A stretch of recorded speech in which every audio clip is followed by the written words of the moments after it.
Meus amados, eu gostaria de, neste momento, trazer para os irmãos uma reflexão sobre um trecho que se repete nas cartas apostólicas e que tem o nome de bênção apostólica. Abram, por favor, a Bíblia em 2 Coríntios 13, exatamente o último versículo da segunda carta aos Coríntios. E diz ali o seguinte: que a graça do Senhor Jesus Cristo e o amor de Deus e a comunhão do Espírito Santo sejam com todos vós.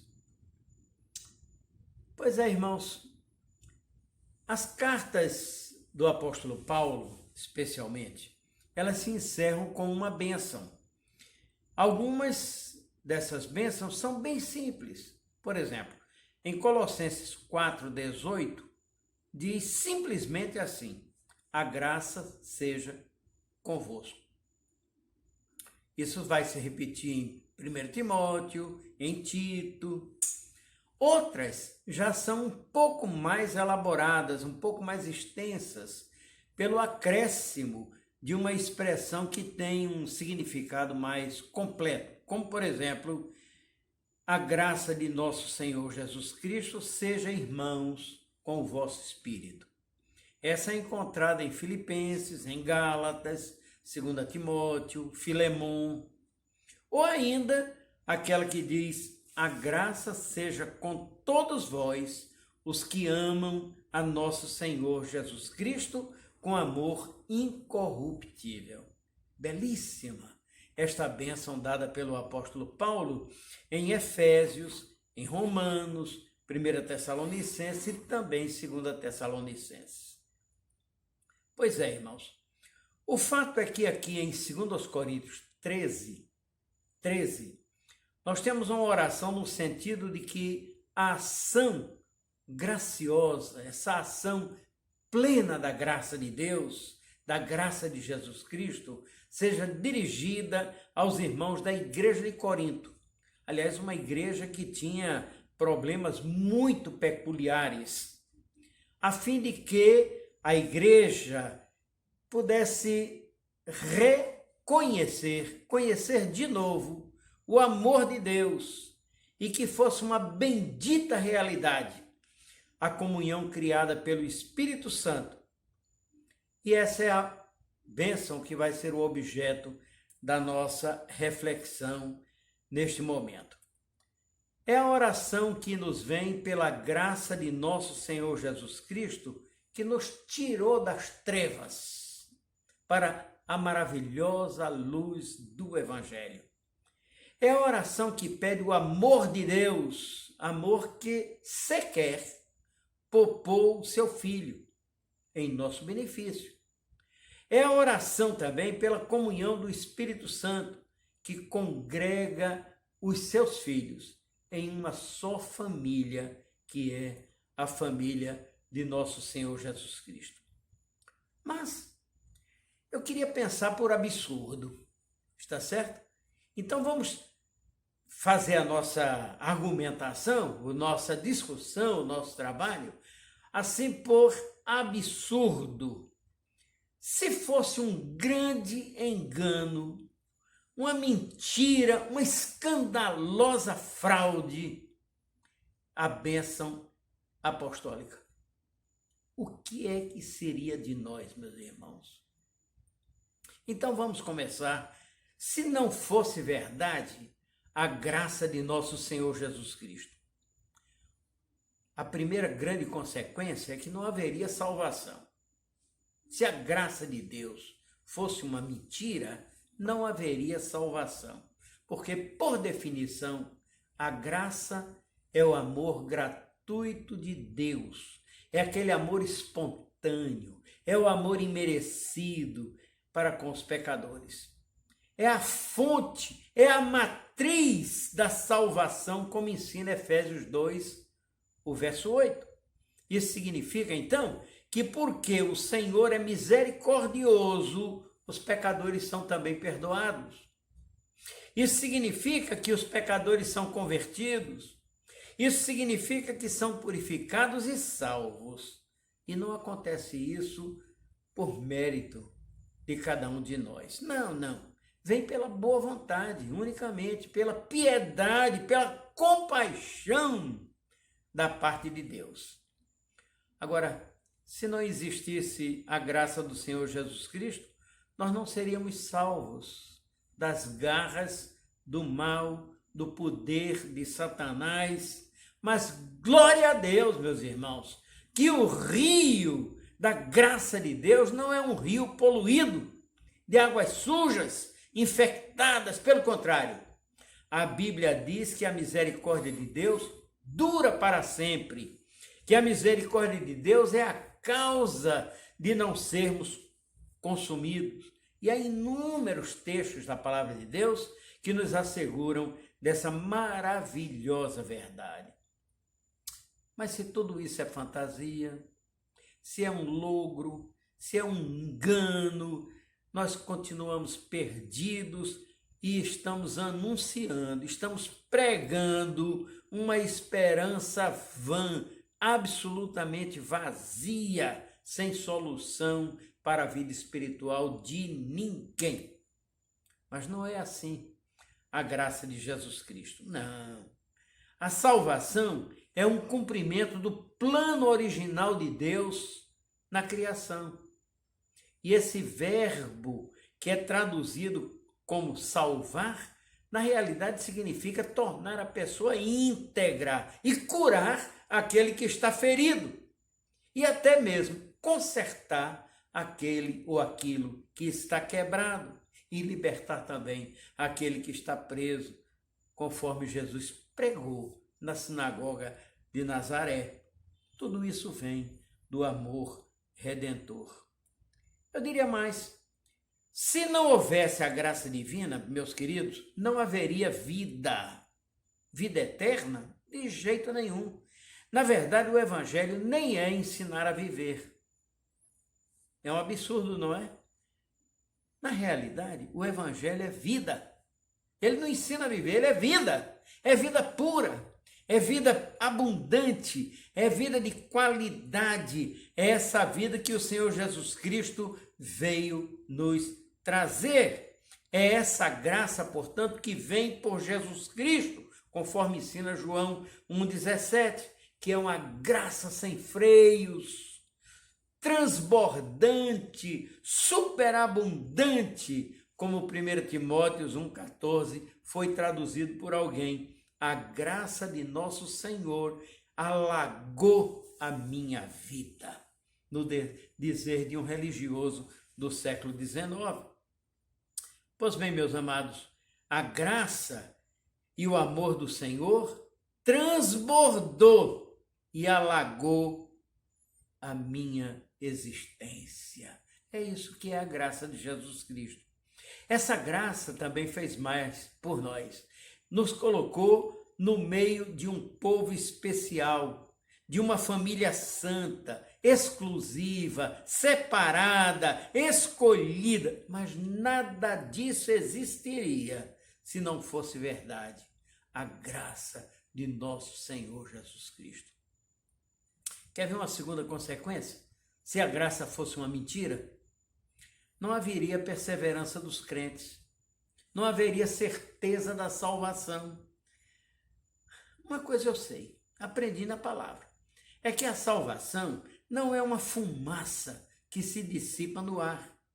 Pelo contrário, em Hebreus 3, 2, 3, ensina que é uma tão grande salvação. E essa certeza de salvação, essa firmeza, nos vem da fé num grande Deus, que é um grande Deus de grande amor e de grande graça. E a Bíblia fala com clareza da fidelidade de Deus em relação a nós. Olha como diz 1 Coríntios: fiel é Deus, pelo qual fostes chamados para a comunhão do seu Filho, Jesus Cristo, nosso Senhor. 1 Coríntios 1,9. Compare na sua tradução. Ele, no seu relacionamento conosco, ele não renuncia a seus filhos. Assim como também, nas suas promessas, ele não permite que nem uma só das suas promessas falhe. Não. Ele que é fiel a seu Filho, não permitirá que o sangue de Jesus Cristo tenha sido derramado em vão. E os santos perseveram em ser santos, porque Deus persevera em graça e Deus persevera na sua fidelidade. Mas agora, meus amados, eu faço ainda uma outra pergunta. Vamos imaginar o seguinte, que seja uma grande mentira, uma tremenda, enorme mentira, o amor de Deus, não é? A graça de Jesus Cristo e agora o amor de Deus, que é o outro termo da bênção apostólica. Primeira consequência, não teríamos conforto no sofrimento, na dor e na hora das lágrimas. Não teríamos. Não faria sentido para nós o encorajamento que Jesus Cristo nos deu, dizendo: bem-aventurados que choram, porque serão consolados. E a vida seria uma tristeza e uma lamentação só. Mas é o contrário, irmãos. A Bíblia tem muito o que dizer sobre sofrimento. Porque há sofrimento que não serve para nada. É o sofrimento da pessoa perdida. Esse sofrimento do perdido é um sofrimento amargo, blasfemo, inclusive, muitas vezes. Há um sofrimento, claro, que é comum a todo mundo, a toda a humanidade. Decepções, perdas de bens, perdas de entes queridos, traições, deslealdades, infidelidades. Ninguém escapa disso aí, não. De abandono, de enfermidade, de violência, de medo, de falha. Ninguém escapa disso. Mas vindo ao crente em Jesus Cristo, ele toma esse tipo de sofrimento, essa dor, e ele oferece essa dor no altar do Senhor, no altar de Deus, em reverência e em submissão. Há um outro sofrimento que é voluntário. Esse o cristão conhece bem e é até uma fonte de riqueza espiritual. Na realidade, irmãos, com a salvação, nós obtemos o direito de ter vida abundante. Nós temos o direito de sermos batizados pelo Espírito Santo. Nós temos o direito de ter a unção do Espírito Santo. Nós temos o direito da garantia eterna da nossa salvação, mas não temos o direito de não sofrer. Pelo contrário, Jesus ensina: no mundo tereis aflições. E o apóstolo Paulo até acrescenta: pois vos foi concedido por amor de Cristo, não somente crer nele, mas também padecer por ele. Filipenses 1, 29. Leia na sua Bíblia Sagrada. O fato é que em sofrimento nós não entramos em crise. Nós passamos através de uma crise. E os gigantes espirituais na Bíblia passaram por isso também. Lembram? José na cadeia lá do Egito e Moisés no deserto. Paulo foi apedrejado. Paulo foi colocado em naufrágio, na prisão também. E Pedro até nos adverte, dizendo: é para isso que Deus vos chamou, pois o próprio Cristo sofreu por vocês e deixou-vos o exemplo para seguirem os seus passos. 1 de Pedro 2, 21. A questão é a seguinte, é a grande pergunta: o que é que eu vou fazer com o sofrimento? Como é que eu encaro o sofrimento? E a Bíblia nos ensina que ele pode ser usado para o nosso bem. Ele pode ser usado para aprimorar a fé, para nos tornar mais amadurecidos e para manifestar as obras de Deus, para produzir a perseverança, melhorar até o caráter. Por isso ele deve ser visto como a ocasião do Senhor nos ajudar em seu grande amor. Porque a Bíblia ensina que ele é o Consolador, ele é o Deus do conforto. E Jesus não disse que ele enviaria outro Consolador? Sim, nós temos o conforto do Espírito Santo e temos o conforto das Escrituras, conforme Romanos 15, 14. Por isso, quando dizemos o amor de Deus, nós não estamos repetindo uma expressão vazia, uma expressão oca, não. Porque Deus nos amou desde o início, irmãos. 1 João 4,19 diz isso com tanto brilhantismo, com tanta clareza. Porque o amor de Deus significa uma profecia cumprida na plenitude dos tempos, no momento certo do seu plano se realizar. Veja Gálatas 4:4.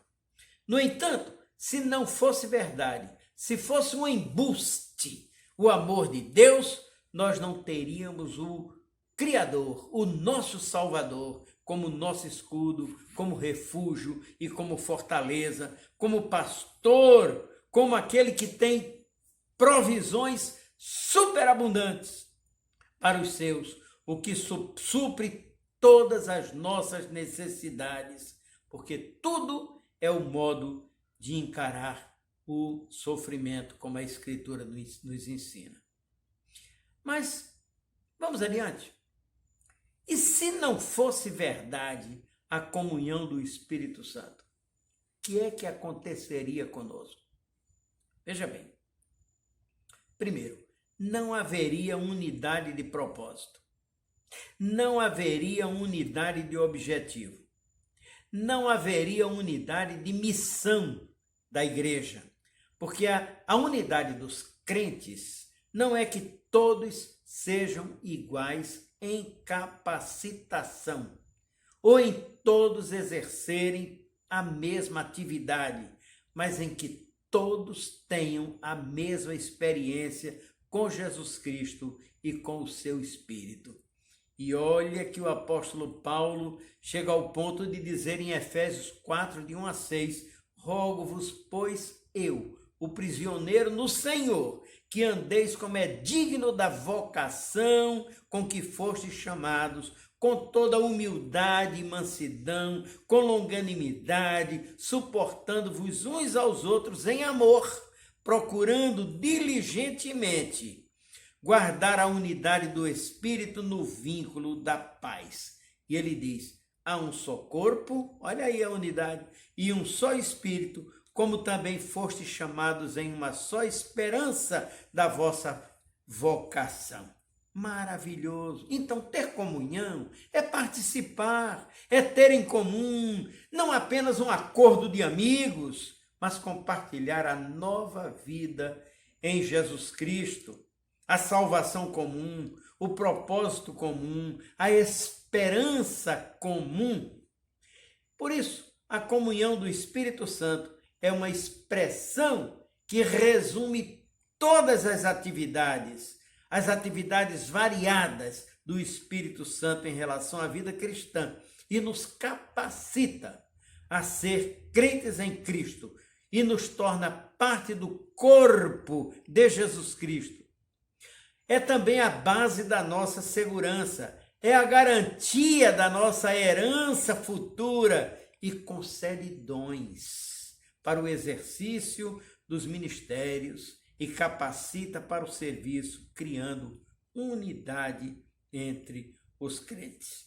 No entanto, se essa comunhão do Espírito Santo não fosse verdade, fosse uma tremenda armadilha, uma mentira, a Igreja de Jesus Cristo seria também a maior fraude que já existiu há mais de 2000 anos. Fora do Espírito, irmão, a igreja não subsiste.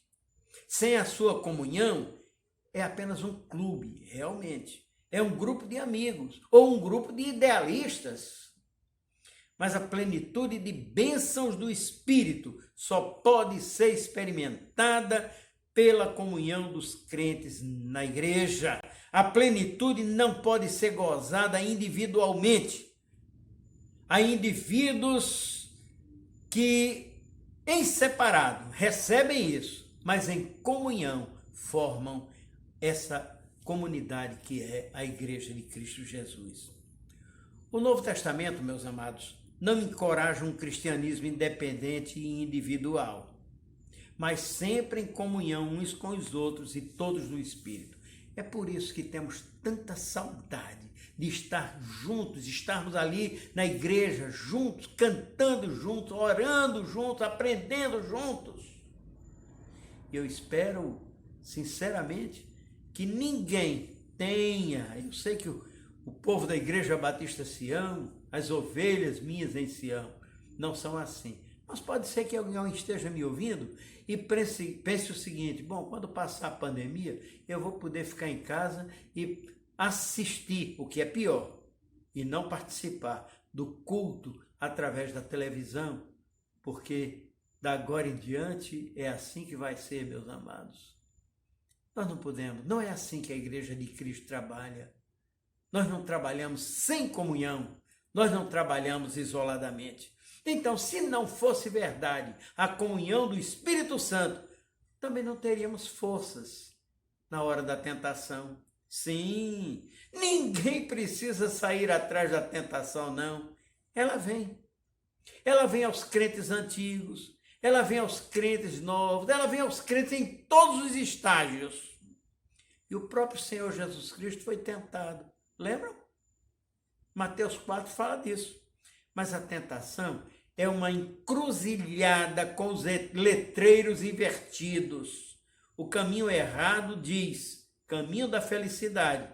O caminho certo diz caminho da tristeza, porque Satanás faz isso. Ele inverte os letreiros para que não cheguemos a essa plenitude de alegria e de felicidade que o Senhor tem para nós. Agora, quando o crente entrega as suas forças, mesmo as forças da fé, ao inimigo das nossas almas, ele, o inimigo, as utiliza contra nós. Pois, se não fosse verdade a comunhão do Espírito Santo, nem teríamos a quem recorrer. Bom, de tudo isso que foi dito, fica uma pergunta. Pastor, o que é que a gente vai fazer agora? Eu vou seguir o conselho, sabe de quem? De um grande pregador chamado A.W. Tozer. Tozer ensinou, num livro chamado Homem, Habitação de Deus, o seguinte: primeiro, acabe com todo hábito não cristão que você ainda tenha. Se tiver um hábito não regenerado, deixe de lado. Primeira coisa é essa. Desfazendo-se disso, ele ensina: ponha Jesus Cristo no centro de tudo, no trono do seu coração, porque, afinal de contas, a bênção começa dizendo: a graça do Senhor Jesus Cristo seja com todos. Abra o coração ao Espírito Santo. A bênção não termina dizendo: a comunhão do Espírito Santo seja com todos. Então lembre-se que a medida de ser cheio do Espírito Santo, quem dá é você.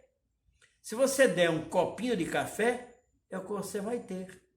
Mas se você der uma banheira, é isso que você vai ter. Você quem dá a medida da plenitude do Espírito Santo. Olha outro ensino que ele nos dá. Leve a sua cruz, mas não ponha a sua cruz nas costas das outras pessoas. Desenvolva a confiança em Deus. É mais uma exortação que Tozer nos passa. Leve a sua cruz, não ponha nas costas de ninguém, desenvolva a confiança em Deus e todas as outras que já foram mencionadas. E daí nós descobrimos, irmãos, que a bênção dos apóstolos não é apenas uma maneira de encerrar o culto. Não. A graça de Jesus Cristo é um acontecimento na história. Segundo as Coríntios 8, 9 fala disso. Por trás da graça de Jesus Cristo está o amor de Deus, que é um fato eterno, especificamente apresentado na morte de Jesus Cristo, de acordo com Romanos 5, 8. E essa graça um dia alcançou um frade. Sim, ele estava subindo, rezando, subindo a escala santa, a escadaria santa, lá em Roma. E cada degrau ele ia contando o rosário, rezando. E quando ele chegou num determinado momento naquela escadaria, ele que estava se lembrando da leitura de Romanos, ele disse, peraí, Romanos ensina que o justo viverá da fé. O que é que eu estou fazendo aqui? E ele se levantou. E nunca mais Martinho Lutero foi o mesmo. E dali em diante, ele passou a agir pela fé do Senhor Jesus. Então, a bênção apostólica não é apenas uma fórmula litúrgica, é na realidade o amor de Deus. E para entender o amor de Deus, meus amados irmãos, basta olhar para a cruz, basta olhar para o Calvário, porque Deus sabe o que é sofrer. Ele sofreu na pessoa do seu Filho, porque Jesus chorou, ele sentiu piedade, ele passou por torturas, ele foi chicoteado, ele foi espancado, rejeitado e sofreu morte cruel. Mas nosso Deus é um Deus de amor, razão pela qual, durante 33 anos, Jesus sofreu com o ser humano e na cruz sofreu pelo ser humano. A bênção apostólica, então, não é apenas uma bela expressão de fim de culto, é um pedido a Deus. E é um pedido pela comunhão do Espírito Santo. Deus Pai, Deus Filho e Deus Espírito Santo vivem em comunhão essencial, intrínseca e fundamental. É o exemplo de que precisamos, porque assim deve viver a Igreja de Cristo nas suas expressões locais. Há um cântico muito popular que diz assim, como é doce a comunhão dos remidos do Senhor, conhece? E dessa comunhão vem o poder para a evangelização do mundo, a energia para proclamar a esse mundo que só Jesus salva, a energia para o testemunho e a força para viver e o sentido da sua presença. Que o Senhor, portanto, nos abençoe e que olhemos agora a bênção apostólica não apenas como um modo de encerrar o culto, uma fórmula litúrgica, mas como um desafio pela comunhão. Movido esse desafio pelo amor de Deus e pela graça do Espírito Santo.